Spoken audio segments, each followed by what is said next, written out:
మకర సంక్రాంతి పేరు చెప్పగానే మొదట గుర్తొచ్చేది మకర జ్యోతి. ఈ జ్యోతిని కనులారా వీక్షిస్తే సర్వ పాపాలు తొలగిపోతాయని అయ్యప్ప భక్తుల ప్రగాఢ నమ్మకం. సంక్రాంతి రోజున సాయం సంధ్య వేళ కనిపించే మకర జ్యోతిని చూశాక అయ్యప్ప మాలధారులు దీక్ష విరమిస్తారు. అయ్యప్ప స్వామి స్వయంగా మకర జ్యోతి రూపంలో కనిపిస్తారన్నది వారి విశ్వాసం. ఆ రోజున చాలా టీవీ ఛానళ్లు కూడా ఈ మకర జ్యోతిని ప్రత్యక్ష ప్రసారం చేస్తుంటాయి. అసలు మకర జ్యోతి నిజమా, కల్పితమా? ట్రావెన్కోర్ బోర్డ్ ఏమంటుంది? కేరళలోని ప్రసిద్ధ పుణ్యక్షేత్రం శబరిమల. పశ్చిమ కనుమల్లో కొలువైన ఈ పుణ్యక్షేత్రానికి నవంబర్, జనవరి నెలల్లో దేశ నలుమూలల నుంచి లక్షలాది మంది భక్తులు తరలివస్తారు. 41 రోజుల పాటు కఠోర దీక్షలు చేసి అయ్యప్ప కటాక్షం పొందుతారు. అలాంటి ఆధ్యాత్మిక కేంద్రం ఎన్నో అద్భుతాలకు నిలయం. అందులో ఒకటే మకర జ్యోతి. మకర సంక్రాంతి రోజు లేదా ఆ గడియల్లో కొండపై నుంచి భక్తులందరికీ కనిపించే వెలుగే మకర జ్యోతి. దీన్ని ఓ నక్షత్రంగా చెబుతారు. మకర విళక్కుగా పిలుస్తారు. భక్తులంతా దర్శించుకునే కొండపై మకర జ్యోతి 3 సార్లు కనిపిస్తుంది. మకర జ్యోతిని వీక్షించటానికి వేలాది మంది భక్తులు పోటెత్తుతారు. అందుకే సంక్రాంతి సమయంలో శబరిమల కిక్కిరిసిపోతుంది. 2011లో జరిగిన ఓ ఘటనతో మకర జ్యోతి నిజమా, కల్పితమా అన్న ప్రశ్న తెరపైకొచ్చింది. 2011 జనవరి 14న మకర జ్యోతిని వీక్షించటానికి భక్తులు పెద్ద సంఖ్యలో తరలివచ్చారు. ఈ సమయంలో తొక్కిసలాట చోటు చేసుకోవటంతో 106 మంది భక్తులు మృతి చెందారు.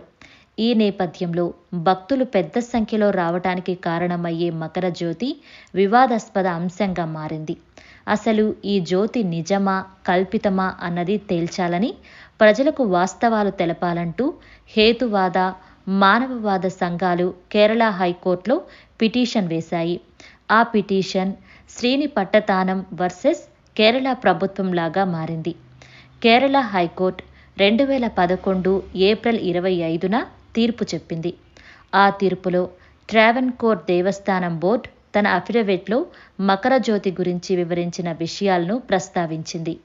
ఇది ఒక నక్షత్రమని, ఇది మకర సంక్రాంతి రోజున కనిపిస్తుందని దేవస్థానం బోర్డు ప్రధాన అర్చకులు చెబుతున్నారు.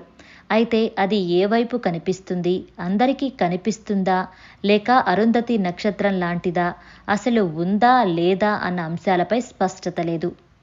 దేవస్థానం బోర్డు కోర్టుకిచ్చిన అఫిడవిట్ ప్రకారం శబరిమల ఆలయాన్ని పరశురాముడు స్థాపించారన్నది విశ్వాసం.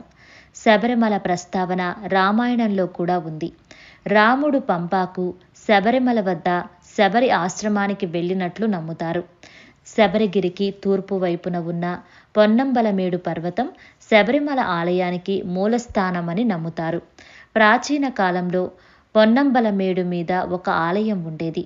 ఆ ఆలయ శిథిలాలు, శివలింగం సహా ఇటీవల కాలం వరకు అక్కడ ఉండేవి. అక్కడ ఒక చెరువు కూడా ఉంది. పొన్నంబళం అంటే స్వర్ణ దేవాలయం, మేడు అంటే పర్వతం. పొన్నంబలమేడు అనే మాట ధర్మశస్త అయ్యప్ప స్వామిగా అవతరించిన పురాణ కథల నుంచి వచ్చింది. మకర సంక్రాంతి రోజున కొండపై నుంచి భక్తులందరికీ కనిపించే జ్యోతిని పొన్నంబలమేడు పర్వతంపై దేవస్థానం బోర్డు ఉద్యోగులు అయిన గిరిజనులు వెలిగిస్తారు. ఇదొక దీపమని, దీనిని వెలిగించేది మనుషులేనని దేవస్థానం బోర్డు కూడా స్వయంగా అంగీకరించింది. శబరిగిరికి తూర్పు వైపున ఉన్న పొన్నంబలమేడు పర్వతం శబరిమల ఆలయానికి మూలస్థానమని భక్తుల నమ్మకం.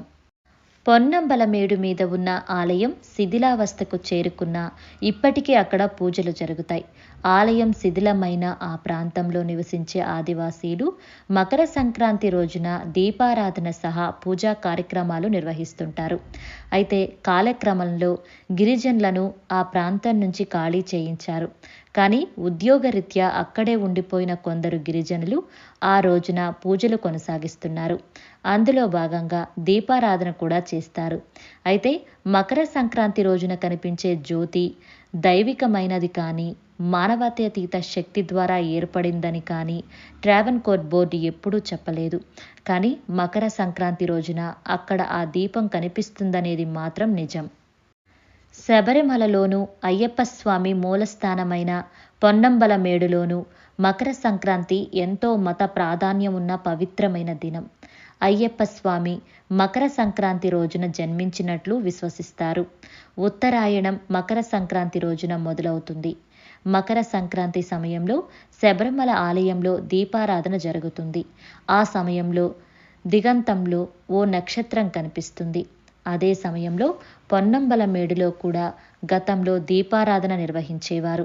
ఇప్పుడు అక్కడ దీపారాధన సమయంలో ఒక దీపం కనిపిస్తుంది.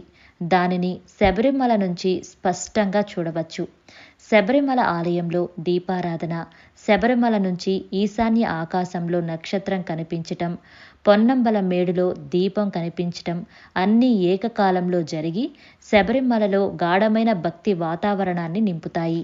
అయితే 2011 జనవరి 14న శబరిమల వద్ద తొక్కిసలాట జరిగి 100 మందికి పైగా ప్రాణాలు కోల్పోయారు అని దేవస్థానం బోర్డు చెప్పిన ఈ విషయాన్ని కేరళ హైకోర్టు తన తీర్పులో ఉటంకించింది. మకర జ్యోతి గురించి భక్తుల విశ్వాసాలు ఏవైనప్పటికీ పొన్నంబలమేడులో కనిపించే దీపం ఆచారాల్లో భాగంగా మనుషులు వెలిగించినదేనని బోర్డు చెప్పటాన్ని శాస్త్రీయ ఆలోచనకు నిలుస్తున్న వాస్తవంగా పరిగణించవచ్చునని పేర్కొంది. అలాగే ఇది మత విశ్వాసాలకు సంబంధించినది కావటంతో ఇందులో తాము జోక్యం చేసుకోమని అప్పటి కేరళ ప్రభుత్వం ప్రకటించింది. అయితే ఇది మతానికి సంబంధించిన విశ్వాసాలు, నమ్మకాలు, ఆచారాలకు సంబంధించిన అంశం కనుక దీనిపై దర్యాప్తు అవసరం లేదన్న ప్రభుత్వ వాదనను హైకోర్టు సమర్థించింది. కొండపై జ్యోతి నిజమా, కల్పితమా అన్నది పక్కన పెడితే మకర సంక్రాంతి రోజు ఆ జ్యోతి ఒక నక్షత్రంలా ప్రకాశిస్తూ భక్తులను సాక్షాత్కరిస్తుందన్నది మాత్రం నిజం. ఈ వీడియో గురించి మీరేమనుకుంటున్నారో కమెంట్ సెక్షన్లో తెలియజేయండి. అలాగే మా ఛానల్ని లైక్ చేసి మీ ఫ్రెండ్స్ అండ్ ఫ్యామిలీ మెంబర్స్కి షేర్ చేయండి. Thank you for watching.